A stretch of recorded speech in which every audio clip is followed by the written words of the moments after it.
കാരണം എനിക്കൊരു പേടി, ഈ ജനങ്ങളെ ഇത്ര ഭയപ്പെടുത്തി പറയുവാൻ എങ്ങനെ കഴിയുന്നു?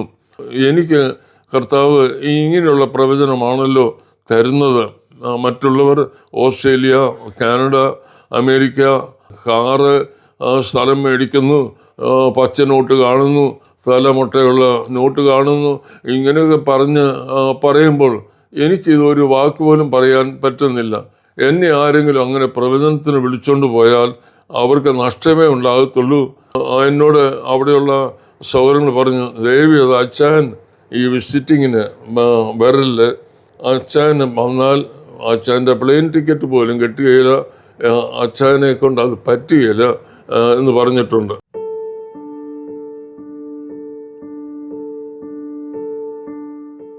ഹല്ലേലൂയ ന്യൂസിലേക്ക് എല്ലാവർക്കും സ്വാഗതം.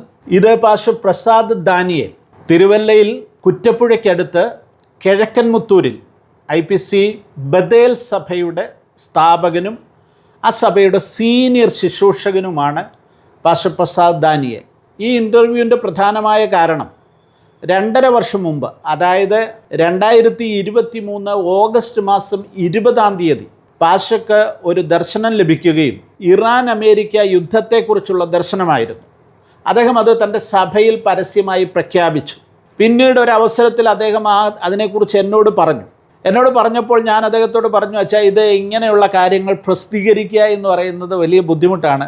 ഒരു സാധ്യതയുമില്ലാത്ത, അല്ലെങ്കിൽ ആളുകൾ കേട്ടാൽ വിശ്വസിക്കുവാൻ സാധ്യതയില്ലാത്ത ഒരു കാര്യം. ഇസ്രായേൽ ഇറാനെ ആക്രമിക്കുന്നെന്ന് പറഞ്ഞാൽ അതിനകത്തൊരു യുക്തിയുണ്ട്. എന്നാൽ അമേരിക്ക വന്ന് ഇറാനെതിരെ യുദ്ധം ചെയ്യുന്നു എന്ന് പറയുന്നത് അസ്വാഭാവികമായ ഒരു കാര്യമാണല്ലോ എന്നൊക്കെ ഞാൻ അദ്ദേഹത്തോട് പറഞ്ഞു. എങ്കിൽ പോലും അദ്ദേഹത്തിൻ്റെ മറ്റ് പല പ്രവചനങ്ങളും മുൻപ് യാഥാർത്ഥ്യമായിട്ട് എനിക്ക് അറിയാവുന്നത് കൊണ്ട് ഞാനത് ഹല്ലേലൂയ പത്രത്തിൽ കൃത്യമായിട്ട് അച്ചടിച്ചു. അദ്ദേഹത്തിൻ്റെ പ്രവചനമായിട്ട് ഇറാൻ അമേരിക്ക യുദ്ധത്തെക്കുറിച്ചുള്ള പാസ്റ്റർ പ്രവചനം എന്ന് പറഞ്ഞ് അത് ഹല്ലേലൂയയുടെ ഫ്രണ്ട് പേജിൽ തന്നെ ഞങ്ങളത് പ്രസിദ്ധീകരിച്ചു. ഇപ്പോൾ ആ പ്രവചനം യാഥാർത്ഥ്യമായ ദിവസങ്ങളിൽ അദ്ദേഹം ഹോസ്പിറ്റലായിരുന്നതുകൊണ്ട് എനിക്ക് അന്നത് ആ ടൈമിൽ ഷൂട്ട് ചെയ്യുവാൻ സാധിച്ചില്ല. എന്നാൽ അദ്ദേഹം ഹോസ്പിറ്റലിൽ നിന്ന് പുറത്തിറങ്ങി 2 ദിവസത്തിന് ശേഷം ഇപ്പോൾ ഞങ്ങൾ ഒരുമിച്ചായിരിക്കുകയാണ്. അന്ന് അദ്ദേഹത്തിന് ലഭിച്ച ആ ദർശനത്തെക്കുറിച്ചും ആ പ്രവചനത്തെക്കുറിച്ചും നമുക്ക് അദ്ദേഹത്തിൻ്റെ വാക്കുകളിൽ നിന്ന് തന്നെ കേൾക്കാം. ദൈവം അദ്ദേഹത്തെ നടത്തുന്ന വിധങ്ങളെക്കുറിച്ച് കൂടെ അദ്ദേഹം നമ്മളോട് സംസാരിക്കും. Pastor praise Lord. Yes, Prasad Daniel pastor കഴിഞ്ഞ 25 വർഷത്തോളമായി ഇവിടെ ഈ ബദേൽ IPC സഭ സ്ഥാപിച്ചിട്ട്. പാസ്റ്റർ നിരവധി പ്രവചനങ്ങൾ യാഥാർത്ഥ്യമായിട്ടുള്ളത് എനിക്കറിയാം. എങ്കിലും ഈ ഇറാൻ അമേരിക്ക യുദ്ധത്തെക്കുറിച്ചുള്ള പ്രവചനം അതെങ്ങനെ ലഭിച്ചു, എപ്പോൾ ലഭിച്ചു, എന്തായിരുന്നു ലഭിച്ച വാക്കുകൾ, അല്ലെങ്കിൽ എന്തായിരുന്നു കണ്ടത്, ആ കാര്യം ഒന്ന് കൃത്യമായിട്ടൊന്ന് പറയാമോ? 2023 ഓഗസ്റ്റ് മാസം 20 ഞാൻ ഈ ദർശനം കാണുവാനെടുത്തിരുന്നു. അടുത്ത ദിവസം തന്നെ ആരാധനയിൽ ഞാനിത് പരസ്യമായി പ്രഖ്യാപിക്കുവാനെടുത്തിരുന്നു. ഞാനിതിനെ കണ്ട വിവരം, ഇറാൻ അമേരിക്ക എന്നുള്ള 2 ശബ്ദമാണ് കേൾക്കുന്നത്. അത് കാണുന്നത് ബിൽഡിങ്ങുകൾ അഗ്നിക്കിരയാകുന്നു, ധാരാളം ജനങ്ങൾ മരിക്കുന്നു, ബോംബുകൾ വർഷിക്കുന്നു, മിസൈലുകൾ പായുന്നു, ജനം പരിഭ്രാന്തരായി ഓടുന്നു, അഗ്നിജാല കൊണ്ട് ആർക്കും കാണാത്ത വിധത്തിൽ പുകമറ കൊണ്ട് നിറഞ്ഞിരിക്കുന്നു, ഇൻ്റർനെറ്റ് എല്ലാം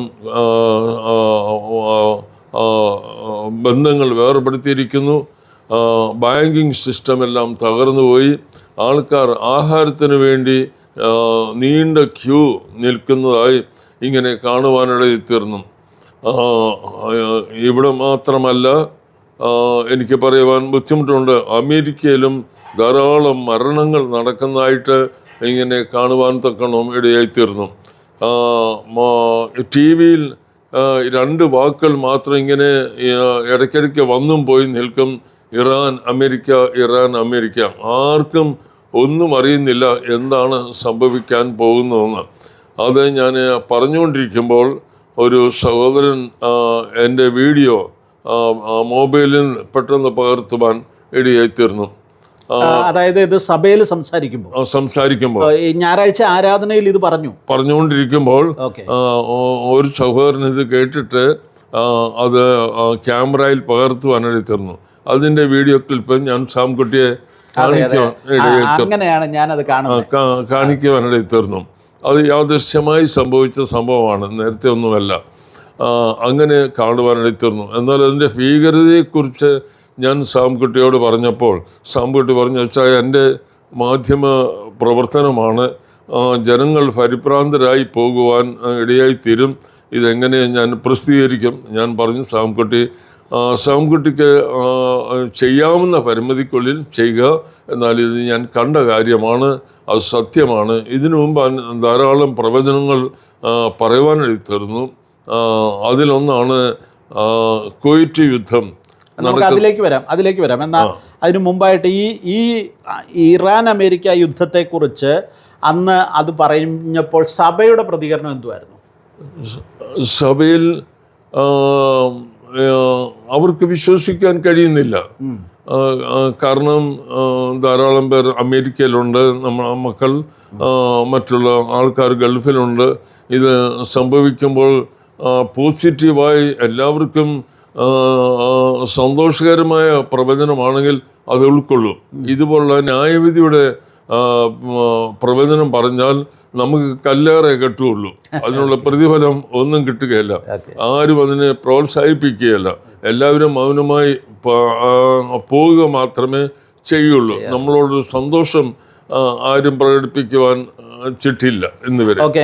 അച്ഛന് ഒരു സാധാരണ പ്രവാചക ശുശ്രൂഷകനാണോ? എൻ്റെ ചെറുപ്പം മുതൽ എനിക്ക് ഈ ദർശനം തന്നിട്ടുണ്ട്. പക്ഷെങ്കിൽ ഞാനത് ആരോടും പറഞ്ഞിട്ടില്ല. ആരും പറഞ്ഞിട്ടുള്ളത് ആകെ എൻ്റെ അമ്മയോട് മാത്രമേ പറഞ്ഞിട്ടുള്ളൂ. അമ്മ പറഞ്ഞിട്ടുണ്ട്, മോനെ അത് ദൈവം തരുന്നതാണ്, നീ പ്രാർത്ഥിക്കുമെന്ന് പറഞ്ഞു. എന്നാൽ ഞാൻ ഈ പ്രവചനത്തെ ധാരാളം വിമർശിക്കുകയും കുവൈറ്റിലായിരിക്കുമ്പോൾ കളിയാക്കുകയും ഒക്കെ ചെയ്ത ഒരു വ്യക്തിയാണ്. ഇതിനോട് എനിക്ക് ഉൾക്കൊള്ളുവാൻ കഴിയാത്ത വിധത്തിൽ ഞാൻ എൻ്റെ പിതാവ് ഒരു സോഷ്യലിസ്റ്റ് കമ്മ്യൂണിസ്റ്റ് ചിന്താഗതിക്കാരനായിരുന്നു. ഒരു കവിയും ഒരു കവിത എഴുതുന്ന വ്യക്തിത്വമാണ്. അതിൻ്റെ അല്പ സ്വാധീനതയൊക്കെ എന്നിലും പകരുവാനും ചില സംശയങ്ങൾ, പെന്തിക്കോസ്തിലാണ് ഞാൻ ജനിച്ചു വളർന്നതെങ്കിലും ഇങ്ങനെയുള്ള കാര്യങ്ങളെ ഞാൻ വിമർശിക്കുകയും ചെയ്തിരുന്ന ഒരു വ്യക്തിയാണ്. എന്നിട്ട് പിന്നെ ഈ കുവൈറ്റിൽ അച്ഛൻ ജോലിയിലായിരുന്നു. എത്ര വർഷം കുവൈറ്റിലുണ്ടായിരുന്നു? 18 വർഷക്കാലം. 18 വർഷം കുവൈറ്റിൽ ജോലി. ആ സമയത്തും ഈ ശുശ്രൂഷ രംഗത്തോട്ടൊന്നും വരുന്നതിനെ കുറിച്ച് ചിന്തിച്ചിരുന്നില്ല? ഉണ്ടായിരുന്നു. അവിടെ ആ സഭയിൽ, കുവൈറ്റ് IPC സഭയിലായിരുന്നു ഞാൻ.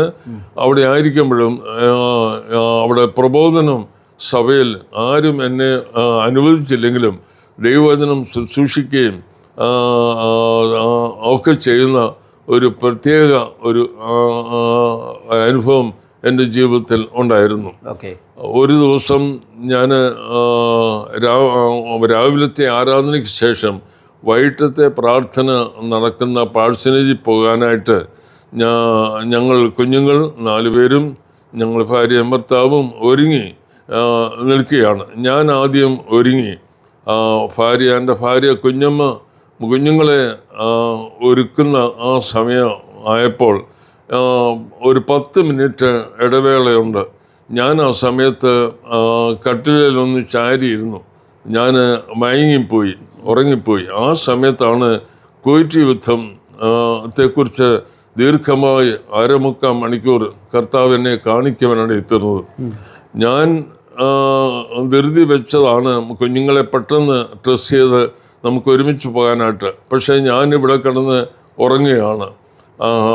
എൻ്റെ ഭാര്യ കുഞ്ഞമ്മ പല പ്രാവശ്യം എന്നെ തട്ടി ഉണർത്തി, ഇത്ര ധൃതി വെച്ച് പോകാൻ റെഡിയായിട്ട് ഇപ്പോഴെന്താണ് കിടന്നുറങ്ങുന്നത്? പക്ഷേ എനിക്ക് കേൾക്കാം, പക്ഷേ എനിക്ക് എഴുന്നേൽക്കാൻ കഴിയുന്നില്ല. ഞാൻ അവിടെ കിടന്ന് ഈ ദർശനമെല്ലാം കാണുവാനിടത്തീർന്നു. കണ്ടതിന് ശേഷം 1/2 മണിക്കൂർ കഴിഞ്ഞപ്പോൾ കുഞ്ഞുങ്ങളെല്ലാവരും ഭാര്യയും ഭാരത്തോടെ ഇന്നത്തെ പ്രാർത്ഥനയ്ക്ക് പോകാൻ കഴിയുന്നില്ലല്ലോ എന്ന് ഓർത്ത് അവർ ഭാരപ്പെട്ടിരിക്കുന്നത് കണ്ടു. ഞാൻ പറഞ്ഞു, ഞാൻ ഇങ്ങനെ ഒരു ദർശനം കണ്ടു എന്ന് പറഞ്ഞു. പക്ഷേ അവർക്ക് ആർക്കും അത് ഉൾക്കൊള്ളുവാൻ കഴിയുന്നില്ല. ഞാനത് 1-2 സഭകളിൽ ചെന്ന് പറവാനിടയിൽ തീർന്നു. അതോടെ എനിക്ക് ധാരാളമായുള്ള തിരിച്ചടികൾ, കളിയാക്കുകൾ, പരിഹാസങ്ങൾ ലഭിച്ച ഞാനൊരു വളരെ മാന്യതയില്ലാത്ത ഒരു വ്യക്തിത്വമായി അവിടെ മാറുവാനിടയിൽ തീർന്നു. അതായത് കുവൈറ്റിലെ ആളുകൾക്ക് ഒരിക്കലും അത് വിശ്വസിക്കാൻ പറ്റുന്ന കാര്യമല്ലായിരുന്നു. അപ്പം പിന്നെ അവരത് അംഗീകരിച്ചില്ല. അതിന് 3 ആഴ്ചയ്ക്ക് ശേഷമാണ് ഈ യുദ്ധം ഉണ്ടാകുന്നത്. അന്ന് ഈ ഇറാഖ് കുവൈറ്റിനെ ആക്രമിക്കുന്നത് അച്ഛൻ ഈ ദർശനം കണ്ട് 3 ആഴ്ചകൾക്ക് ശേഷമാണ് ഇത് ഉണ്ടാകുന്നത്, സംഭവിക്കുന്നത്. ആദ്യത്തെ ഒരു വെടി പൊട്ടുന്ന ശബ്ദം കേട്ടപ്പോൾ അത് ഒരു 5 മണിയായി. അപ്പോൾ ഞാൻ അടുത്ത കടയിലേക്ക് ഓടിച്ചെന്ന് 2 ചാക്ക് അരി ഞാൻ തലയിൽ ചുമന്ന്, കയ്യിലാണ് ഉടുത്തിരിക്കുന്നത്, ബനിയനുമാണ്. അങ്ങനെ ആരും അങ്ങനെ പുറത്തിറങ്ങുകയില്ല. ഞാൻ 2 ചാക്ക് അരി എടുത്ത് തലയിലെടുത്ത് വെച്ച് വീട്ടിൽ കൊണ്ടുവന്നിട്ടു. പിന്നെ ഓടി വന്ന് ഒരു ബാഗിൻ്റെ അകത്ത് എണ്ണയും പരിപ്പ്, അങ്ങനെയുള്ള പയറുവർഗ്ഗങ്ങൾ, സാധനങ്ങൾ എല്ലാം കൊണ്ട് എടുത്തുകൊണ്ട് ഞാൻ വീണ്ടും ഫ്ലാറ്റിൽ കൊണ്ടുവച്ചു. അപ്പോൾ നമ്മുടെ മലയാളികളായ നമ്മുടെ സഹോദരങ്ങളെല്ലാം നല്ല പാൻറ്റും ടൈയും കോട്ടും ഒക്കെ ഇട്ട് ന്യൂസ് പേപ്പർ വായിച്ച് കടയുടെ മുമ്പിൽ നിൽക്കുകയാണ്. ഞാൻ 3-ാമത്തെ പ്രാവശ്യം കുറേ പ്ലാസ്റ്റിക് കവർ എടുത്തുകൊണ്ട് ഓടി വരുമ്പോൾ നമ്മുടെ ആൾക്കാർ, ഞാൻ പറഞ്ഞു സഹോദരങ്ങളൊന്ന് മാറി നിന്നാട്ടെന്ന്, ഒരു പ്രാന്തം എന്തുകൊണ്ട് പരവേശം പിടിച്ച് എങ്ങാണ്ട് ഒരു വെടി പൊട്ടിയെന്ന് പറഞ്ഞുകൊണ്ട് ഓടി വരുന്നു എന്ന് പറഞ്ഞു. അപ്പം ഞാൻ ആദ്യം എടുത്തുകൊണ്ട് പോകാനായിട്ട് തുടങ്ങിയപ്പോൾ എടുത്തില്ല. അതിനു മുമ്പേ വലിയ പാറ്റൻ ടാങ്ക് വെടിവെച്ച് അവർ കയറി വരുന്നു. എല്ലാവരും ആ സമയത്ത് 4 വശത്തോടും ഓടിപ്പോകുവാനായിട്ട് തീർന്നു. പിന്നെ കട ആരും തുറന്ന് കണ്ടിട്ടില്ല. പിന്നെ അതോടെ അടയ്ക്കുകയായിരുന്നു. അതുകൊണ്ട് 2 മാസക്കാലം 2.5 മാസക്കാലം എനിക്കും എൻ്റെ കുഞ്ഞുങ്ങൾക്കും മറ്റുള്ളവർക്കും കൊടുക്കത്തക്കവണ്ണം ആഹാരം എൻ്റെ വീട്ടിൽ ധാരാളമായിട്ടുണ്ടായിരുന്നു. ആ പ്രവചനം വിശ്വസിച്ച് ആ കാര്യം ചെയ്തുകൊണ്ടാണ്. പിന്നെ അതിന് ശേഷം ആരാധനയ്ക്ക് ഈ ലേബർ ക്യാമ്പിൽ നിന്ന് വരുന്ന സഹോദരങ്ങളുണ്ട്. അവരെ ആരും ഈ അന്നത്തെ കുവൈറ്റ് എന്ന് പറയുമ്പോൾ ഒരു യൂറോപ്യൻ സ്റ്റാൻഡേർഡുള്ള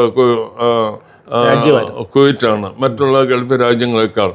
അന്ന് ഞങ്ങളെല്ലാവരും പാൻറ്റും ഷർട്ടും ടൈയും കെട്ടിയാണ് പോകുന്നത്. കാരണം ഇവിടുന്ന് ടൈ കെട്ടാൻ പോലും അറിയാതാണ് അവിടെ ചെന്നത്. അവിടെ ചെന്നപ്പം അവിടെയുള്ള അച്ചായന്മാരെല്ലാവരും ആരാധനയ്ക്ക് വരുന്നത് ടൈയും കോട്ടും ഇതൊക്കെ കെട്ടിയാണ് വരുന്നത്. അപ്പം നമുക്ക് കെട്ടാതിരിക്കാൻ പറ്റുന്നില്ല. അവരുടെ മുമ്പിൽ നമ്മുടെ അഭിമാനമാണ്. അങ്ങനെ അവിടെ ചെന്നാണ് ടൈ കെട്ടാൻ പഠിച്ചത്. അപ്പോൾ ലേബർ ക്യാമ്പിൽ നിന്ന് വരുന്ന സഹോദരങ്ങൾ അവർ സാധാരണ ഒരു സെറ്ററും ഒക്കെ ഇട്ടുകൊണ്ടാണ് വരുന്നത്. സ്തോത്രകാഴ്ചയ്ക്ക് പോലും പൈസ അവരുടെ ഇല്ല കൊടുക്കാൻ. അവരെ ക്യാമ്പിൽ നിന്ന് കളക്ട് ചെയ്തുകൊണ്ട് നമ്മൾ വരിക, തിരിച്ചു കൊണ്ടുവിടുക. ഞാൻ അങ്ങനെ ഈ സഹോദരങ്ങളെ പരിചയപ്പെടുമ്പോൾ അവരെ 3-4 പേരെ വിളിച്ചുകൊണ്ട് ഞാൻ വീട്ടിൽ വരികയും അവർക്ക് ഭക്ഷണം കൊടുക്കുകയും ചെയ്യും. അവരുടെ ജീവിതത്തിൽ നാട്ടിൽ നിന്ന് ഇറങ്ങി അവരെല്ലാം കുടുംബക്കാരായി നാട്ടിൽ ജീവിച്ചവരാണ്. പക്ഷേ കുവൈറ്റിലെ അച്ചായന്മാരുടെ ഇടയിൽ അവരെല്ലാം ബാച്ചിലേഴ്സാണ്. ഞാൻ അവരെ ആരും അങ്ങനെ മൈൻഡ് ചെയ്യത്തില്ല. കാരണം അവരുടെ സ്റ്റാൻഡേർഡിനൊപ്പം ഇല്ലാത്തതുകൊണ്ട് ആരും വിശ്വാസികളാണെന്ന് പറഞ്ഞാലും വലിയ മൈൻഡിങ്ങിനൊന്നും പോകത്തില്ല. ഞാൻ ഇവരെ വിളിച്ചുകൊണ്ട് വീട്ടിൽ വരുമ്പോഴാണ് കുഞ്ഞമ്മ അറിയുന്നത് ഇവർക്കെല്ലാം ഭക്ഷണം കൊടുക്കണമെന്ന്. എന്നോട് പറയും, ഒരു വാക്കെങ്കിലും ഒന്ന് പറയാമായിരുന്നല്ലോ. ഈ സഹോദരങ്ങളെ വിളിച്ചുകൊണ്ട് വന്നപ്പോൾ പെട്ടെന്ന് അവർക്ക് വേണ്ടുന്ന ഭക്ഷണങ്ങളൊക്കെ ഒരുക്കി കൊടുക്കും. അങ്ങനെ അവരെ മിക്കവാറും എല്ലാവരെയും അങ്ങനെ വിളിക്കുകയും അവർക്ക് ഭയങ്കരമായ സന്തോഷമുണ്ടാകുകയും ചെയ്യുമായിരുന്നു. എന്നാൽ ഈ കുവൈറ്റ് യുദ്ധം വന്നപ്പോൾ എല്ലാ സ്ഥാപനങ്ങളും അടഞ്ഞു. ഒരു ബിസിനസ്സും ഇല്ല. അവിടെ വർക്ക് ചെയ്തവരാണ്, ഫാമിൽ വർക്ക് ചെയ്ത സഹോദരങ്ങളെയാണ് ഞാൻ കൊണ്ടുവന്നിട്ടുള്ളത്. ഈ ഫാമിൽ ടൊമാറ്റോയും ക്യാബേജും പൊട്ടറ്റോയും സവാളയും എല്ലാം വളഞ്ഞു കിടക്കുകയാണ്. പക്ഷേ പുറത്ത് വിൽക്കാൻ പറ്റുകയില്ല. അവരവിടുന്ന് ഒരു ട്രക്കിൻ്റെ അകത്ത്, പിക്കപ്പിൻ്റെ അകത്ത് ഇത് പറിച്ച് ധാരാളമായ പച്ചക്കറി, അന്ന് ഏറ്റവും എത്ര ധനികനാണെങ്കിലും അവർക്ക് പച്ചക്കറിയോ സാധനങ്ങളോ ഒന്നും അവിടെ കിട്ടുന്നില്ല. അത് റോഡുകളിൽ ഇങ്ങനെ 4ഉം 5ഉം പൊട്ടറ്റോ, ഇച്ചിരി പച്ചമുളക്, ഉരുളക്കിഴങ്ങ് ഇങ്ങനെ റോഡിലാണ് വെച്ചിരിക്കുന്നത്. ടേബിളിലൊന്നുമല്ല, മണ്ണിലാണ് വെച്ചിരിക്കുന്നത്. ഇത് കണ്ടാൽ ആരും അച്ചായന്മാരൊന്നും മേടിക്കുകയില്ല, ഒന്നുമില്ല. ആ പച്ചക്കറിയുമായിട്ട് അവർ ട്രക്കിൽ, പിക്കപ്പിൽ നിറച്ച് എൻ്റെ വീട്ടിൽ കൊണ്ടുവിടും. ഞാൻ ആ ഫ്ലാറ്റിലുള്ളവർക്കെല്ലാവർക്കും അത് വീതം വെച്ച് കൊടുക്കും. അതുപോലെ തന്നെ ഫ്രോസൺ ചിക്കൻ, മട്ടൺ അതിൽ വർക്ക് ചെയ്യുന്ന സഹോദരങ്ങളുണ്ട്. അവർ പറയും, അച്ഛാ ഇത് ഒന്നും ചെയ്യാൻ പറ്റുന്നില്ല, ഞങ്ങൾ അങ്ങോട്ട് കൊണ്ടുവരട്ടെ എന്ന് ചോദിക്കും. ഒരു വണ്ടി നിറച്ച് സാധനം കൊണ്ടുവരും. അത് എനിക്കത് കുറച്ച് ഫ്രിഡ്ജിൻ്റെ അകത്ത് എത്രയും വെക്കാൻ കഴിയും, ബാക്കിയുള്ളതെല്ലാം ഞാൻ ഡിസ്ട്രിബ്യൂട്ട് ചെയ്യും. എൻ്റെ പരിപാടി ഇത് തന്നെയായിരുന്നു ഈ യുദ്ധത്തിൻ്റെ സമയം മുഴുവൻ. അങ്ങനെ. അതുപോലെ തന്നെ ഡാനിഷ് ഡയറിയിൽ നിന്ന് അവിടുന്ന് പാല്, ജ്യൂസ്, തൈര് എല്ലാം എനിക്ക് മാത്രം കിട്ടും. ഇതെല്ലാം ആൾക്കാർ കാണുവാൻ അവർക്കും എന്നാൽ അളവോളം എല്ലാം കൊടുക്കുമായിരുന്നു. അതിൽ നിന്ന് ഒരു കാര്യം ഞാൻ പഠിച്ചു.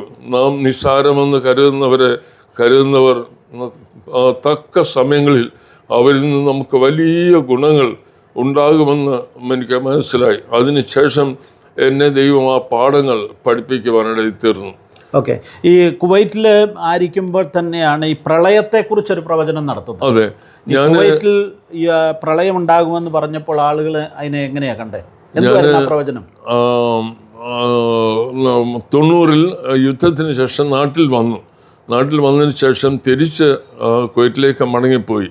1993-ൽ ഞാൻ കുവൈറ്റിൽ വലിയ പ്രളയമുണ്ടായി. അത് കാറുകൾ ഫ്ലൈ ഓവറിൻ്റെ മേൽ വരെയും ഒഴുകി. ഈ ടോയ് കാറ് എങ്ങനെയാണ് മലന്ന് ഒഴുകി നടക്കുന്നത് അതുപോലെ കാണുവാനിടയിൽ തീർന്നു. അതുപോലെ സ്പീഡ് ബോട്ടുകൾ സിറ്റിയിലേക്ക് കടന്നു വരുന്നു.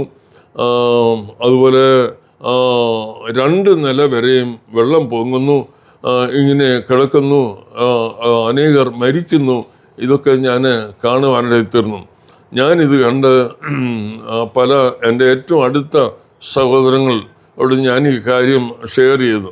എൻ്റെ ഭാര്യ കുഞ്ഞമ്മയോടാണ് ആദ്യം പറഞ്ഞത്. വിശ്വസിക്കാൻ കഴിഞ്ഞില്ല. കാരണം അവിടെ ഒരു ചാറ്റമഴ പെയ്തു പോകും, അല്ലാതെ അവിടെ മഴ പെയ്ത് ഒരു അവസരം ആരും കണ്ടിട്ടില്ല. ഞാനും അത്രയും വർഷമുണ്ടായിരുന്നപ്പോൾ കാല് നനയാൻ ചിലപ്പോൾ ഒരു മഴ പെയ്യും, അത്രമാത്രം അത് പെട്ടെന്ന് പോവുകയും ചെയ്യും. ഞാനിത് സഹോദരങ്ങളോടൊക്കെ പറഞ്ഞു. അവർ ചിലപ്പോൾ രാവിലെ എന്നെ വിളിച്ച് പറയും, ഇന്ന് 4 ദിവസത്തെ 3 ദിവസത്തെ അവധിയാണ്, കാരണം വെള്ളം പൊങ്ങി കയറി വരുന്നു, അതുകൊണ്ട് ജോലിക്ക് പോകണ്ടെന്ന്. അത് കളിയാക്കി പറയുന്നതാണ്. അല്ലാതെ അങ്ങനെ പല പ്രാവശ്യം സഹോദരന്മാർ എന്നെ വെളുപ്പിനെ വിളിച്ച് പറഞ്ഞു, പ്രസാദ ഇന്ന് ജോലിക്ക് പോകണ്ട, വെള്ളം കയറി വരികയാണ്, അടുത്തോട്ട് വന്നിരിക്കുകയാണ് എന്ന് പറയുമ്പം തന്നെ എനിക്കറിയാം, കാരണം എന്നെ പരിഹസിക്കുകയാണ്. ഞാൻ 2 സഭകളിൽ ചെന്ന് ഈ കാര്യം എല്ലാ സഭകളിലും ചെന്ന് പറയണമെന്ന് വിചാരിച്ചാണ്. 2 സഭകളിൽ ചെന്ന് ഈ കാര്യങ്ങൾ പറഞ്ഞപ്പോഴേ എനിക്ക് മതിയായി. എന്നെ എല്ലാവരും നോട്ടമിടാൻ തുടങ്ങി. എൻ്റെ ഭാര്യയ്ക്ക് അവരുടെ മുമ്പിൽ നിൽക്കുവാൻ കഴിയാതെ ഒരു പരിഹാസ വിഷയമായി.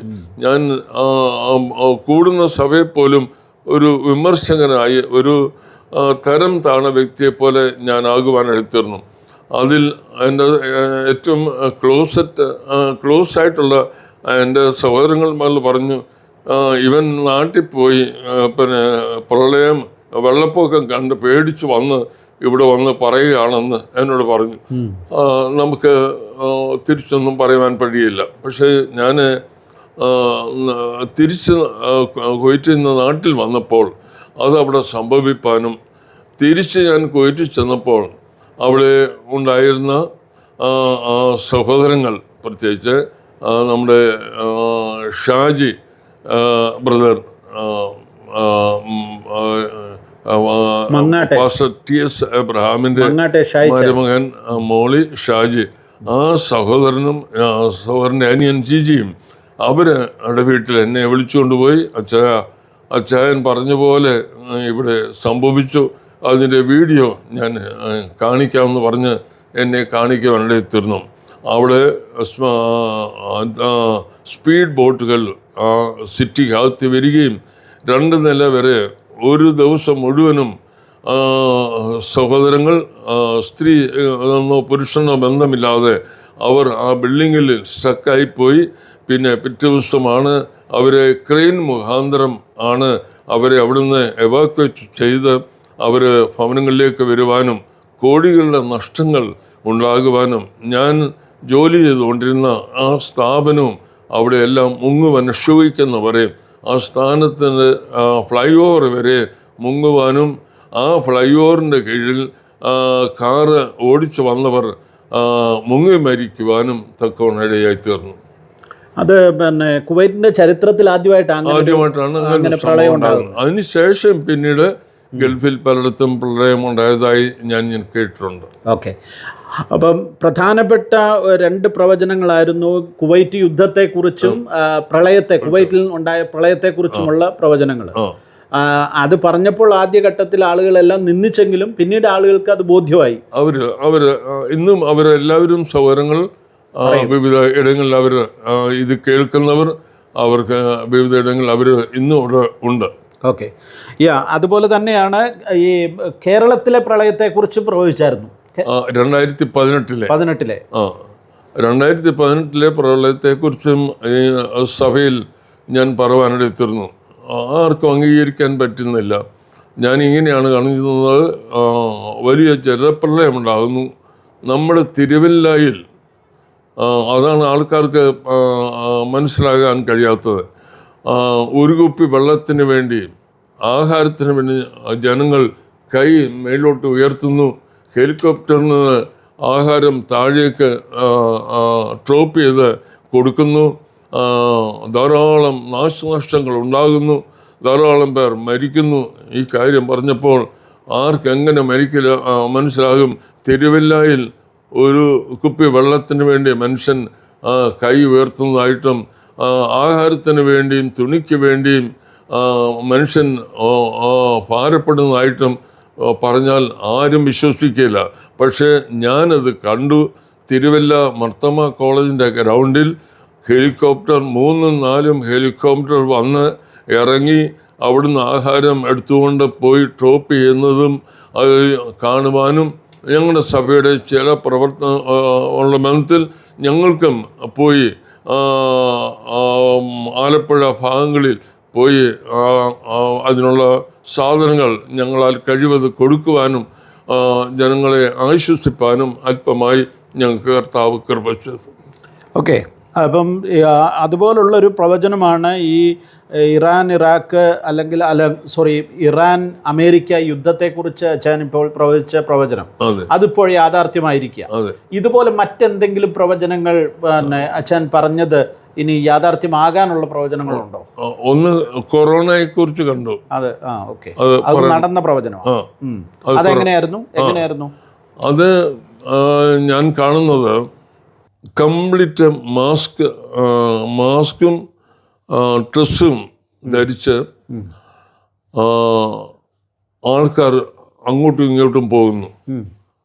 ഒരു ശബ്ദം കേൾക്കുന്നത് മാസ്ക് ഇല്ല എന്നുള്ള ശബ്ദമാണ് കേൾക്കുന്നത്. എല്ലാവരും നമ്മൾ കണ്ടാൽ ഭയം തോന്നത്തക്കുള്ള ഡ്രസ്സാണ്, മുഖമെല്ലാം മൂടി ഫുൾ കവറ് ആയിട്ടുള്ള ഡ്രസ്സുകളും ധരിച്ച് ഇങ്ങനെ ആൾക്കാർ പോവുകയും വരികയും ഒക്കെ ചെയ്യുന്നു. അപ്പോൾ ഞാൻ ചിന്തിച്ചു, ഒന്നുകിൽ ഏതെങ്കിലും രാജ്യം അണുവായുധം പ്രയോഗിച്ച്, ഞാൻ വിദേശത്തായിരുന്നു, അതിനെക്കുറിച്ചുള്ള അല്പ അറിവ് എനിക്കുണ്ടായിരുന്നു. ഇറാഖ് യുദ്ധത്തിലുള്ള ബന്ധത്തിൽ ഞാൻ വിചാരിച്ചു, ഇങ്ങനെ ഏതോ അണുവായുധ പ്രയോഗം ചെയ്ത് ആൾക്കാർ മുഖം മൂടി നടക്കുകയാണ് എന്ന് പറയാനിടത്തിരുന്നു. ഞാനത് സഭയിൽ പറഞ്ഞവർ എല്ലാവരും ഈ പറഞ്ഞത് പോലെ ഈ മനുഷ്യൻ്റെ വായിൽ നിന്ന് ഒരിക്കലും നല്ലത് ഒരു അനുഗ്രഹത്തിൻ്റെ വാക്ക് കേൾക്കാൻ പറ്റുകയില്ല എന്ന് ഒരു പക്ഷെങ്കിൽ അവർ ചിന്തിച്ച് കാണും. എല്ലാ പ്രാവശ്യം കേൾക്കുന്ന പോലെ അവരിത് കേട്ടു. കാരണം എനിക്കൊരു പേടി, ഈ ജനങ്ങളെ ഇത്ര ഭയപ്പെടുത്തി പറയുവാൻ എങ്ങനെ കഴിയുന്നു? അതും എനിക്ക് കർത്താവ് ഇങ്ങനെയുള്ള പ്രവചനമാണല്ലോ തരുന്നത്. മറ്റുള്ളവർ Australia, Canada, America, New Zealand, flat, car, സ്ഥലം മേടിക്കുന്നു, പച്ച നോട്ട് കാണുന്നു, തലമുട്ടയുള്ള നോട്ട് കാണുന്നു, ഇങ്ങനെയൊക്കെ പറയുമ്പോൾ എനിക്കിതൊരു വാക്ക് പോലും പറയാൻ പറ്റുന്നില്ല. എന്നെ ആരെങ്കിലും അങ്ങനെ പ്രവചനത്തിന് വിളിച്ചുകൊണ്ട് പോയാൽ അവർക്ക് നഷ്ടമേ ഉണ്ടാകത്തുള്ളൂ. കാരണം എന്നോട് ദൈവാത്മാവ് സംസാരിക്കാതെ ഞാൻ അവിടെ പോയി ഊമനെ പോലെ ഇരിക്കുക മാത്രമേ ഉള്ളൂ. എനിക്കൊന്നും പറയാൻ അറിയില്ല. മാത്രമല്ല, ദൈവാത്മാവ് പറയാതെ ദൈവം അരുളിച്ചെന്ന് പറഞ്ഞാൽ എനിക്കതിന് ശിക്ഷയുണ്ടാകും. അതുകൊണ്ട് ഒരിക്കലും ഞാൻ അതിനു വേണ്ടി മുതിരുക. ദൈവം എന്നോട് സംസാരിച്ചാലും ഞാനത് കൺഫേം ചെയ്യും. ദൈവത്തോട് ചോദിക്കും അത് യാഥാർത്ഥ്യമാണോ, കർത്താവേ ഞാനത് പറയണോ. അങ്ങനെ ഞാൻ മിണ്ടാതിരുന്നാലും എൻ്റെ വായിൽ നിന്ന് പുറത്ത് വന്നു പോയി കഴിയുമ്പോഴാണ് വിചാരിക്കുന്നത്, അയ്യോ പറഞ്ഞു പോയല്ലോ, അബദ്ധമായിപ്പോയല്ലോ, ഇതൊന്നും പറയരുതെന്ന് വിചാരിച്ചാണല്ലോ, എങ്ങനെ ഇത് പറഞ്ഞു പോയെന്ന് പറയുവാനെത്തരുത്. അത് ഞാൻ 2-3 ആരാധനയിൽ പറഞ്ഞിരിക്കുമ്പോഴും അതിനകത്ത് വേറൊരു സംഗതിയും, ഏറിയ നാളായി എൻ്റെ ജീവിതത്തിൻ്റെ ഒരു വലിയ സ്വപ്നമായിരുന്നു ഞങ്ങൾക്ക് കുടുംബമായിട്ട് ഇസ്രയേൽ പോയി കാണണമെന്ന്. പക്ഷേ ഈ ചർച്ചിൻ്റെ പണികൾ മുഖാന്തരം അതിനുള്ള പണം മാറ്റി വയ്ക്കുവാൻ എനിക്ക് മനസ്സില്ലാതെ എൻ്റെ കയ്യിൽ പണം വന്നതാണ്, എൻ്റെ കയ്യിൽ ഉണ്ടായിരുന്നത്. പണം എനിക്ക് അമേരിക്കയിൽ നിന്നോ ഗൾഫിൽ നിന്നോ, എനിക്ക് ഈ ഗൾഫ് യാത്ര ചെയ്താൽ ആരും എനിക്ക് പ്ലെയിൻ ടിക്കറ്റിന് പോലുമുള്ള പൈസ തരികയില്ല. എനിക്ക് അതിനുള്ള സ്വാധീനതയില്ല, എനിക്ക് വാക്ചാതുര്യമില്ല. അങ്ങനെയൊരു എന്നോട് അവിടെയുള്ള സൗകര്യങ്ങൾ പറഞ്ഞു, ദയവ് അച്ഛൻ ഈ വിസിറ്റിങ്ങിന് വരല്, അച്ഛൻ വന്നാൽ അച്ഛൻ്റെ പ്ലെയിൻ ടിക്കറ്റ് പോലും കിട്ടുകയില്ല, അച്ഛനെ കൊണ്ട് അത് പറ്റുകയില്ല എന്ന് പറഞ്ഞിട്ടുണ്ട്. അങ്ങനെ സംഭവിച്ചിട്ടുമുണ്ട്. സൗദി അറേബ്യ ചെന്ന് 8 പേരെ സ്നാനപ്പെടുത്തുവാനെടുത്തിരുന്നു. ആരും എനിക്ക് ശുശ്രൂഷ തരാതെ വന്നു. എന്നെ അറസ്റ്റ് ചെയ്യുമെന്നും എൻ്റെ കഴുത്ത് കണ്ടിക്കുമെന്നുള്ളത് ഞാൻ ദർശനം കൂടെ കണ്ടു. ഭാഗ്യവശാൽ രായ്ക്ക് രാമായണം ഞാൻ അവർ ടിക്കറ്റ് എടുത്തു. അതിൽ ഒരു അറബി ഉണ്ടായിരുന്നു. ആ അറബിയെ സ്നാനപ്പെടുത്തി. അത് വലിയ സൗദി അറേബ്യക്കാരനാണ്. അത് വലിയൊരു പ്രശ്നമായി. എന്നെ താമസിപ്പിച്ച എൻ്റെ മരുമകനും കുടുംബവും അവർ ജയിലിൽ കയറുമെന്ന് തീർച്ചയായിരിക്കും. എന്നാൽ ആ മകനെ ഞാൻ കുളത്തിൽ സ്നാനപ്പെടുത്തുമ്പോൾ, ബാപ്റ്റിസ്റ്റ് ടാങ്ക് അല്ല, ഒരു ഫാമിൻ്റെ ഒരു ഏരിയയാണ്. അവിടെ ഞാൻ സ്നാനപ്പെടുത്തുമ്പോൾ എൻ്റെ ജീവിതത്തിൽ ആദ്യമായി അഭിഷേകത്താൽ നിറയുകയും മീൻ കിടന്ന് പിടയ്ക്കുന്ന പോലെ ആ അറബി സഹോദരൻ ആത്മാവിലാകുകയും, അന്ന് കരയ്ക്ക് കയറി കഴിഞ്ഞപ്പോൾ അദ്ദേഹം എന്നെ കെട്ടിപ്പിടിച്ചിട്ട് പറഞ്ഞു, എന്ത് സംഭവിക്കുമെന്ന് അറിയുന്നില്ല, ഓക്കെ പാസ്റ്റർ എന്ന് പറഞ്ഞിട്ട് അന്ന് വേർപിരിഞ്ഞതാണ്.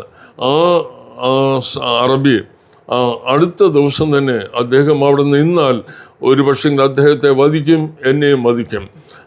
അദ്ദേഹം 2-3-4 ദിവസത്തിനുള്ളിൽ അദ്ദേഹം ഓസ്ട്രേലിയക്ക് കടന്നു പോവുകയും അവിടെ ഒരു മിഷണറി ആകുകയും ചെയ്തതായി എനിക്കറിയുവാൻ ഇടയായിത്തീർന്നു.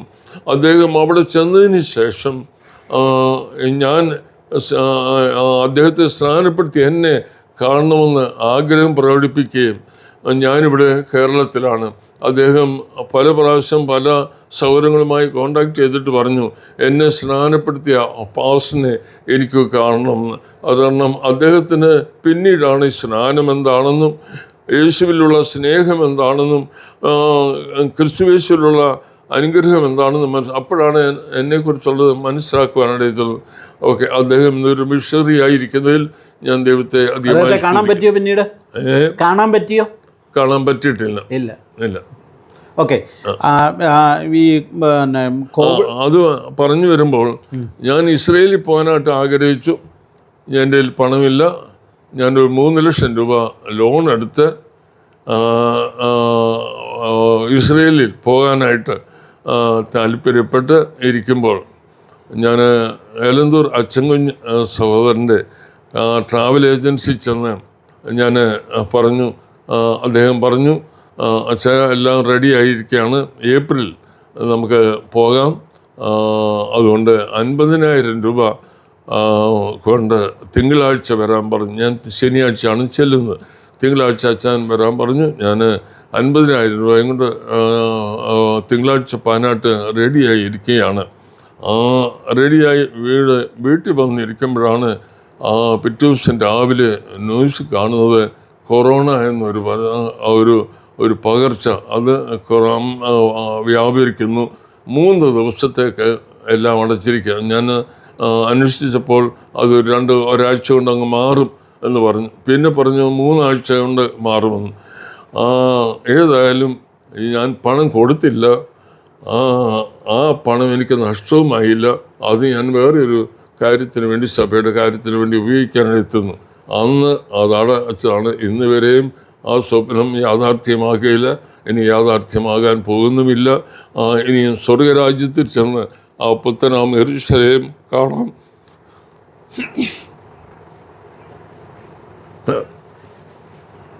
എന്ന് ആശിക്കുന്നു, ആഗ്രഹിക്കുന്നു. അതായിരിക്കും യാഥാർത്ഥ്യമായ സംഭവം. അങ്ങനെ എൻ്റെ ജീവിതത്തിൽ അനേക ആഗ്രഹങ്ങൾ ആഗ്രഹിച്ചെങ്കിലും ഒരു ദൈവിക പണിയോടുള്ള ബന്ധത്തിൽ എനിക്ക് ഏറ്റവും അതിപ്രധാനമായത് അതായിരുന്നു.